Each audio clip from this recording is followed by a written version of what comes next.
आया उससे पहले कल कुछ सोच रहा था कि सिरसा जा रहा हूँ, एक ऐसी ज़मीन पर जा रहा हूँ जिस ज़मीन ने जब अनाज की कमी हुआ करती थी देश में, इस ज़मीन ने बीड़ा उठाया था कि पूरे भारत में अनाज की कमी ख़त्म कर देंगे और ख़त्म करके दिखाया। ये ऐसी पावन ज़मीन है। तो यहाँ एक तरह से मैं इसको तीर्थ यात्रा मानता हूँ, मैं जहाँ आया हूँ। उसके बाद जब किसान आंदोलन हो रहा था तो मनसा सिरसा से लेकर सोनीपत बागपत तक के किसानों ने ही बीड़ा उठाया था कि किसानी को बचाना है इस देश में। बड़े बड़े उद्योगपतियों के पास खेती एक तरह से गिरवी रखने का एक षड्यंत्र रचा जा रहा था, उसको रोकने का जो काम यहाँ के मजबूत किसानों ने किया, उसके लिए भी उनको सलाम करने मैं यहाँ आया हूँ। लेकिन जब मैं सोच रहा था तभी किसी ने मुझे, हमारे यहीं के किसी साथी ने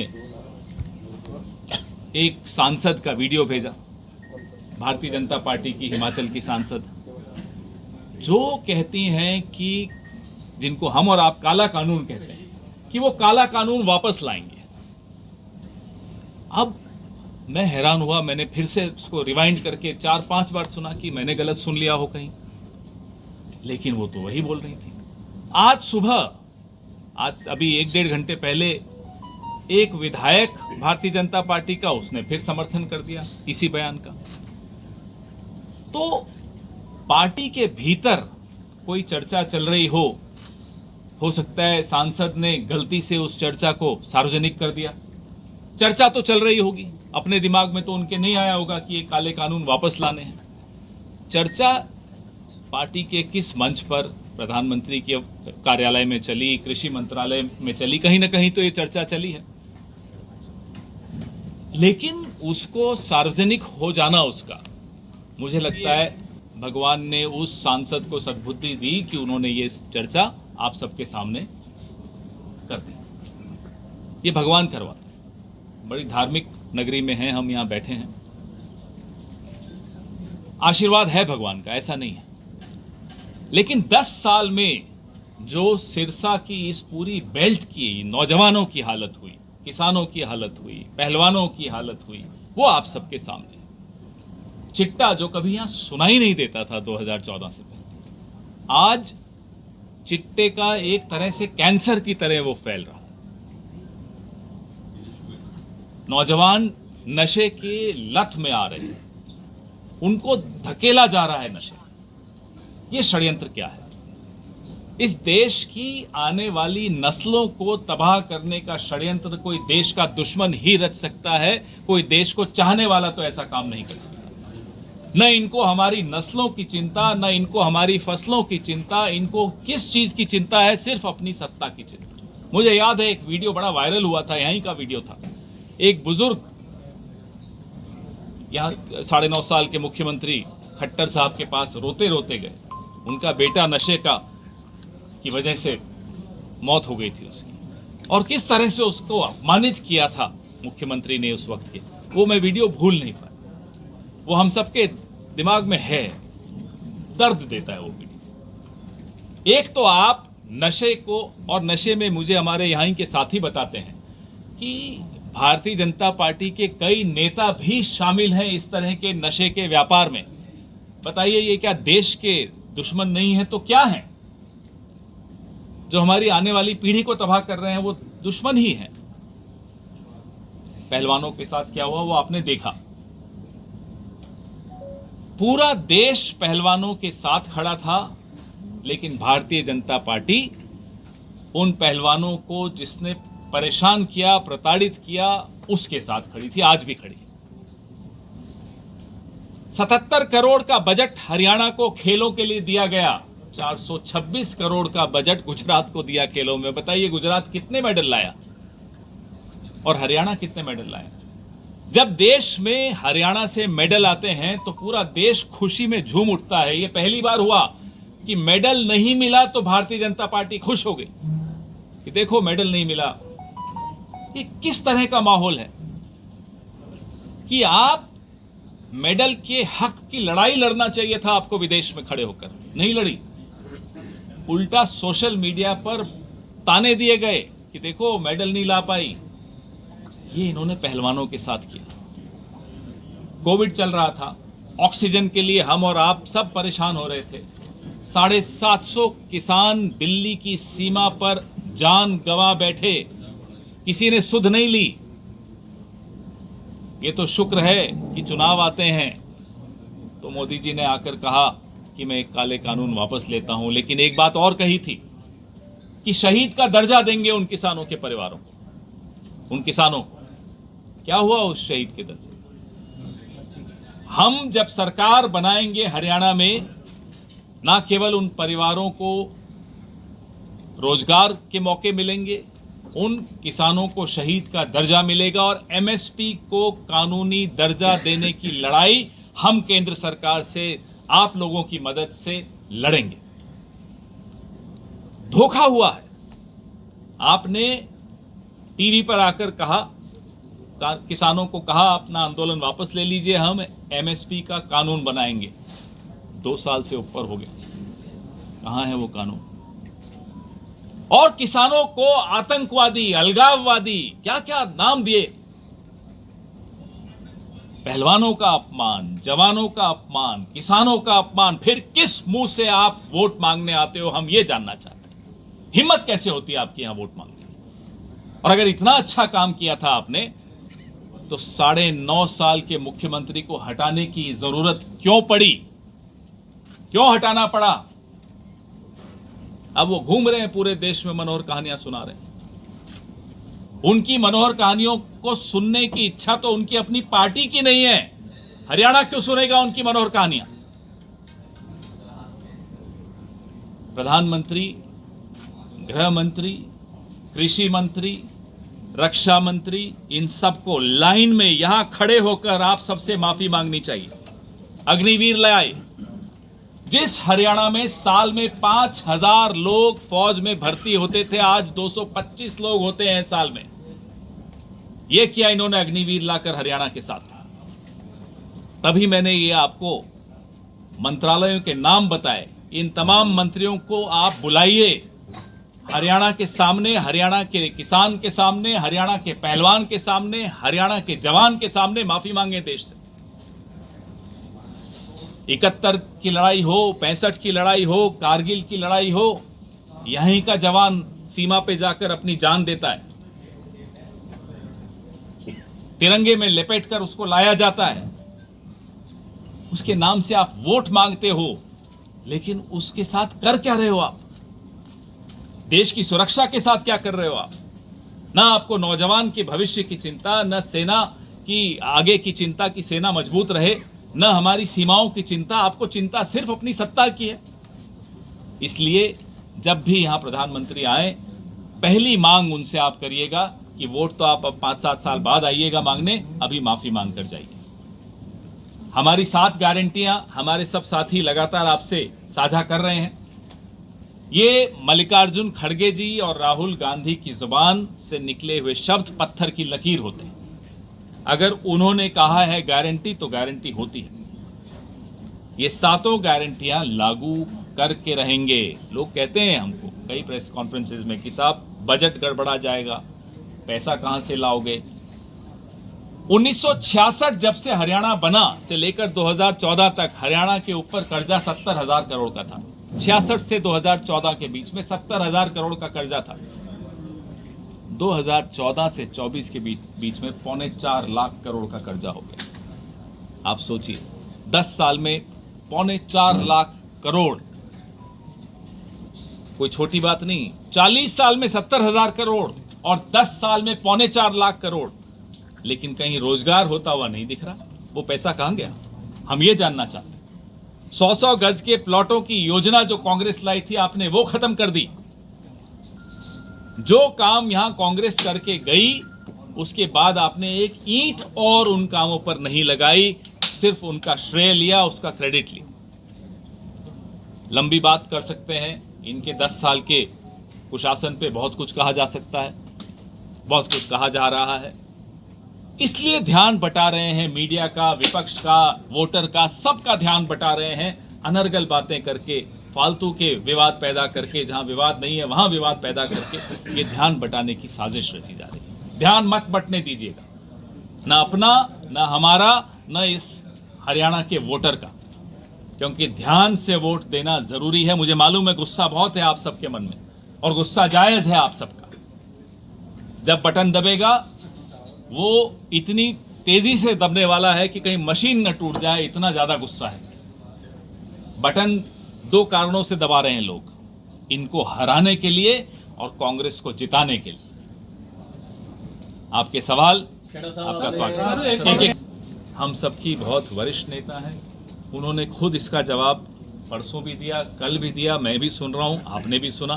तो अब इसके बाद तो कोई बात इसमें रह ही नहीं जाती, तो बार बार उस मजमून को लाना जो मुद्दा अब है ही नहीं, उसको क्यों लाना? पवन जी, आपने कहा था मनोहर लाल जी के लिए कि जब सीएम से हटाया गया तो वो कांग्रेस के संपर्क में आए। आप इंतजार तो कीजिए, ये मनोहर कहानियां तो लंबी चलेंगी।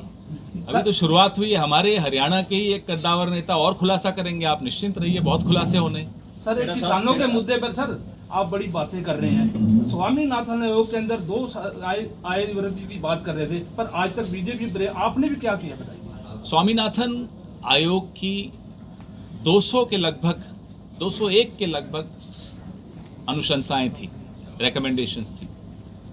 175 कांग्रेस पार्टी ने लागू की, 26 बची, 25 भारतीय जनता पार्टी ने लागू की। वो एक जो एमएसपी से संबंधित थी वो लागू नहीं की। जबकि 2014 में नरेंद्र मोदी जी ने वादा किया था, हरियाणा के किसानों से वादा किया था, सिरसा के किसानों से वादा किया था कि मैं लागू करूंगा वो फॉर्मूला जो स्वामीनाथन जी का था। लेकिन जीतने के बाद सुप्रीम कोर्ट में हलफनामे में लिखा कि मैं नहीं करूंगा। कांग्रेस पार्टी ने 201 में से 175 सिफारिशें लागू की थी, 26 इनके लिए छोड़ी, वो भी ये पूरी लागू नहीं कर पाए। तो सवाल तो उनसे बनता है, हमें तो सजा मिलनी थी मिली, हमने वो सजा ली, और अब हम आपको कह रहे हैं कि हम किसानों के साथ खड़े थे, खड़े हैं, खड़े रहेंगे। हम पर आरोप लगा, अरे आप अलगाववादियों के साथ खड़े हैं। क्यों? किसान ने पगड़ी पहनी है तो वो अलगाववादी हो गया?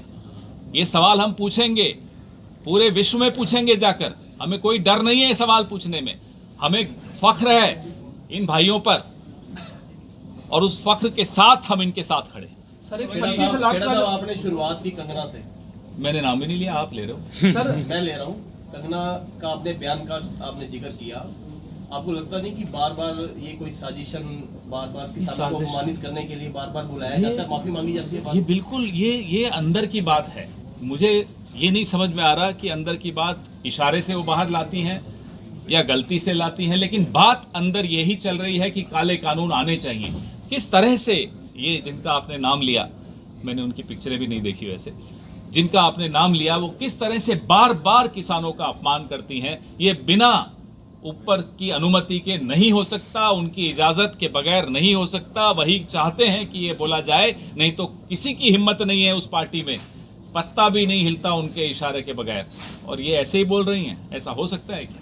सर, एक 25 लाख का जो सरकार फ्री इलाज का प्रोग्राम बनाया है, उसमें क्या क्राइटेरिया है? कोई बीपीएल है या जनरल सबके लिए? जनरल सबके लिए है। ये राजस्थान में जो हमारी चिरंजीवी योजना थी उसी से हमने ये सीखा है, और पूरे देश में जहाँ जहाँ हमारी सरकारें हैं हम वहाँ ये ला रहे हैं। यहाँ भी हम वादा कर रहे हैं, सरकार बनते ही ये योजना लाई जाएगी। 25 लाख तक का इलाज पूरे हर हरियाणा वासी के लिए मुफ्त हो।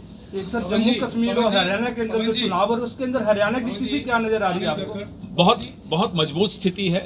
हम दावे के साथ कह रहे हैं कि इस बार अब Guinness book of world record में नाम आएगा या नहीं मुझे नहीं मालूम, मुझे लगता है आ जाएगा हरियाणा का, इतने भारी बहुमत से जीतने वाले। Pavan ji, Anil Kakkar from the Tribune. Pavan ji, ये जो फैक्शनलिज्म है कांग्रेस में, आपको नहीं लगता कि ये पिछले काफी टाइम से ये इंटरनली जो डिस्प्यूट्स इसको आप हाँ सॉरी, अभी सिरसा में भी ये है कि लोकल लीडरशिप फैक्शंस में है, एंड ये कहीं ना कहीं थोड़ा सा ओवर कॉन्फिडेंस भी नजर आता है। तो ये इस बार भी कोई नुकसान आपको लगता है कि होने वाला है? नहीं, ओवर कॉन्फिडेंस तो कभी भी नहीं होना चाहिए, और ना है। अगर आपको लगता है तो वो नहीं होगा। हम पूरी आपको सम्मान के साथ मैं ये कह सकता हूँ। रही बात फैक्शनलिज्म की, अनिल जी, तो फैक्शनलिज्म शब्द गलत लगता है, ये फैक्शनलिज्म नहीं है। हमारे यहाँ इतनी ईमानदारी है कि जो मन में है मलाल मन में नहीं रखते, बोल के एक बार खत्म कर देते और फिर मिलजुल कर चुनाव लड़ते हैं, जीतते हैं, सरकार बनाएंगे। सर, सिरसा और रानिया की बात करें तो ऐसे कैंडिडेट को टिकट दी गई जो अभी कांग्रेस ज्वाइन की, और पुराने लोगों को टिकट नहीं दी गई जो मेहनत कर रहे थे बुरे वक्त में कांग्रेस के। ये सवाल अगर मैं हफ्ते भर पहले आता तो बिल्कुल पूछते, आप मैं जवाब देता। अब बात पुरानी है। अब चुनाव एकदम नजदीक आ गया। अब हम सबके मन में भी ये बात नहीं रही। अब हम सब मिलकर लड़ रहे हैं लगातार। लड़ाई दिख रही है सिरसा के अंदर। एक आध दिन थोड़ा समय लगता है, लेकिन सब सेटल हो गया है। वो चुनाव को स्थिर होने में भी समय लगता है, लेकिन अभी लेकिन ये आपको हम वादा करके जा रहे हैं, कोई फैक्शनलिज्म की वजह से कोई नुकसान नहीं होगा। सब मिलकर चुनाव लड़ेंगे और जीतेंगे। हाँ जी। खेड़ा साहब, बीजेपी लगातार रोक लगा रही है, जैसे आपने 7 गारंटियों की बात करी, हिमाचल में आप पूरी नहीं कर पाए, और भी जहां आप जीते हैं वहां पूरी नहीं, हिमाचल में लागू कर दी, ओपीएस लागू कर दी। बीजेपी ने कहा पैसे कहां से लाओगे? हमें वो सब योजनाएं करने के लिए पैसा है। किसी भी स्तर पे अगर हमें खुद त्याग करना पड़े करेंगे, लेकिन जो गारंटियां हैं वो पूरी होंगी, की जा रही हैं, यहां भी की जाएंगी और होंगी। मैंने आपको बताया 70,000 करोड़ बनाम 4.25 लाख करोड़, ये अंतर है। इन लोगों को सरकार चलानी नहीं आती। हाँ जी। हरियाणा के अंदर सीएम चेहरे को लेकर लड़ाई है। किसकी लड़ाई है? आपकी? शैलजा जी भी कह रहे हैं कि सीएम बनेंगे। हमारे यहाँ कोई लड़ाई नहीं। हमारे यहाँ बहुत सिंपल प्रक्रिया है कि जो विधायक दल है वो आपस में तय करता है, राय मशविरा करता है, केंद्रीय नेतृत्व को अपनी राय बताता है, फिर केंद्रीय नेतृत्व निर्णय लेता है। पवन जी, 2005 में ऐसा हुआ था कि भजनलाल जी विधायक नेता थे, लेकिन भूपेंद्र हुड्डा को सीएम बना दिया गया था। तो क्या जो हमारे विधायक दल की बैठक में जो निर्णय लिया जाता है, जो सिफारिश विधायक दल करता है, उसके आधार पर ही निर्णय लिया जाता है। सर, आपकी तरफ से 2 लाख की नौकरी कांग्रेस के वरिष्ठ नेता हैं जी, बिल्कुल है। हाँ जी। कांग्रेस के वरिष्ठ नेता की कांग्रेस कैंडिडेट के साथ नाराजगी चल रही है, तो मनाने का दौर चलेगा सर? क्योंकि तंजाकसी का दौर चल रहा है सर। नहीं, वो दौर जो आप कह रहे हो चल रहा है वो ज्यादा मीडिया में चल रहा था जी। हकीकत में इतना नहीं चल रहा है। कैंडिडेट को बुलाइए। सर एक हकीकत में ऐसा नहीं था। लेकिन जो मन में आता है, कई लोगों को लगता है, हमें भी लगता है कई बार कि मुझे ये चीज मिलनी चाहिए थी या मेरे आदमी को, होता है, ये जायज सी बात है राजनीति में। लेकिन वो ऐसा नहीं है कि कोई दुश्मनी है आपस में, सब मिलकर ही चुनाव लड़ रहे हैं। हाँ जी। एक वक्फ बोर्ड के मुद्दे पे बीजेपी आपको काफी घसीट रही है कि इन्होंने मानवता को अपना फायदा लेने के लिए हमेशा इनको आगे किया है। बीजेपी की एक आदत है, जहां विवाद नहीं है वहां भी विवाद पैदा करना, क्योंकि विवाद के बगैर बीजेपी है ही नहीं। जब तक विवाद है तब तक बीजेपी है। और विवाद क्यों पैदा करना चाहते हैं? ताकि चिट्टे पे सवाल न पूछे जाएं, बेरोजगारी पे सवाल न पूछे जाएं, अग्निवीर पे सवाल न पूछे जाएं, किसानों पर सवाल न पूछे जाएं। इस कारण से ये षड्यंत्र रचते हैं, रोज एक नया शिगुफा छोड़ देते हैं। चलिए साहब, आप इसमें बिजी हो जाइए। नया कानून बना के इसको कंडेम करना चाहते हैं। अब वो तो जेपीसी है, अब जेपीसी पे जो निर्णय होगा देखते हैं। सर, आपकी तरफ से 2 लाख की नौकरी की गारंटी दी गई है। बीजेपी ने भी नौकरियां तो बहुत से निकाली, लेकिन वो पेपर लीक बहुत ज्यादा होते थे। तो आपकी तरफ से अरे हाँ, जो नया संसद बना उसकी छत भी लीक होती है। तो ये बीजेपी तो लीक प्रूफ हो ही नहीं पाएगी। यहाँ हर चीज लीक होती है। हम एक भर्ती विधान बन रहा है, आपके सामने बहुत जल्दी ही एक भर्ती विधान लाया जाएगा। हरियाणा में, एक पूरे देश में ये शायद पहला ऐसा मॉडल होगा जो बिल्कुल लीक प्रूफ विधान होगा। भर्तियां पारदर्शी होनी चाहिए, कोई इसमें भाई भतीजावाद नहीं होना चाहिए, रिश्वतखोरी नहीं होनी चाहिए। उसके आधार पे एक भर्ती विधान एक्सपर्ट्स हमारे बना रहे हैं। सर, एक मुख्य क्वेश्चन है, वर्ल्ड बैंक के अंदर ये मोदी सरकार करी हम पैसा, आज वो पैसा कितने गुना बढ़ गया है? इस पे क्या मैं नहीं समझा। वर्ल्ड बैंक के अंदर जो ब्लैक मनी थी स्विस बैंक में, अच्छा, इस मोदी सरकार से आगे काफी गुना बढ़ गई। ये कहते हम लेके पूछो ना इनसे। तो 2014 में तो सारा चुनाव ही उस पे लड़े थे कि साहब हम काला धन लाएंगे, काला धन लाएंगे। काला धन तो छोड़िए लाना, देश का धन भी बाहर चला गया अब तो। और अभी बीच में स्विस बैंक में किसी के खाते फ्रीज हुए, तब से मोदी जी की रात की नींद भी उड़ी हुई है। सुनते हैं आजकल सो ही नहीं पा रहे हैं। एक आपका भी कांग्रेस का अब एक महिला को पूछने दो। 1,20,000 कर्मचारियों को सरकार ने बीच बाजार में छोड़ रखा है। क्या कांग्रेस सरकार? कौन से कर्मचारी? कौशल रोजगार। हाँ, कौशल रोजगार। उनके लिए भी हमारी 2 बैठकें हुई थी, उनके कुछ प्रतिनिधियों से भी बैठक हुई थी।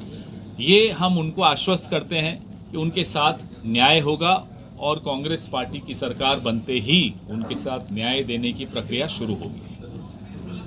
किसी और का सवाल है कोई सवाल? एक महिला से पूछने दिया आप लोगों ने, किसी महिला को नहीं बाबा जी मेरा एक सवाल है उसके बाद आप ले लें। बाबा जी अभी आज एक न्यूज़ है कि आपका जो जम्मू से कैंडिडेट है मोहम्मद इलियास, उनकी एक कल रैली थी, उसमें राज बब्बर भी थे और वहाँ का एक वीडियो वायरल हो रखा है जिसमें वो 500 के नोट बांट रहे हैं। आरोप ये लग रहा है कि वो रैली में लोगों को बुलाने के लिए लगा है। ना तो हमारे पास इतने पैसे होते हैं, ना हमारे पास ऐसी मानसिकता है। देख लीजिएगा, इंक्वायरी जब होगी वो कोई बीजेपी के ही निकलेंगे जो ये कर रहे होंगे। सर सिरसा विधानसभा से ना बीजेपी ने पहले ही घुटने टेक दिए, उसके लिए क्या कहना है? उनके पास सॉरी क्या बोल रहे थे? सिरसा विधानसभा के चुनाव में बीजेपी कैंडिडेट ने पहले ही घुटने टेक दिए, नॉमिनेशन वापस ले लिया सर। हाँ ये भी ये तो आप सब समझते हैं क्या हो रहा है, क्या कौन सी साठगांठ कहाँ है, वो सब दिख रही है आप। आइए कैसे हाँ जी, धन्यवाद। चाय पिलाई सबको।